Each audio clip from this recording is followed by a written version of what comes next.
మార్పు టీవీకి స్వాగతం.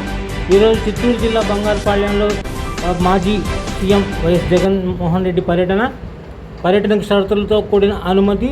బంగారుపాళ్యం మామిడి మార్కెట్ సందర్శించిన జగన్. మామిడి మార్కెట్లో జగన్ పర్యటనకు కేవలం 500 మందికి మాత్రమే అనుమతి. హెలీప్యాడ్ వద్ద 30 మందికి మాత్రమే.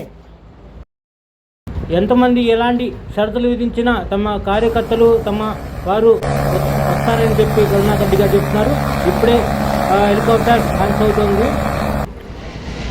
అయితే ఈ పర్యటనలో చుట్టూ 12 చోట్ల బ్యారికేడ్లు నిర్మించారు.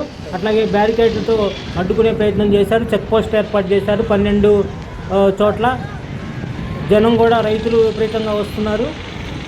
అయితే దీన్ని ఎలా చేస్తారో చూడాలి. ఎవరైనా వస్తే వాళ్ళ మీద రౌడీ షీట్ తీస్తామని చెప్పి ఎస్పీ గారు చెప్తున్నారు. చూడాలి మరి ఎలా ఉంటుందో. ఏదేమైనా శాంతియుతంగా జరగాలని కోరుకుందాం.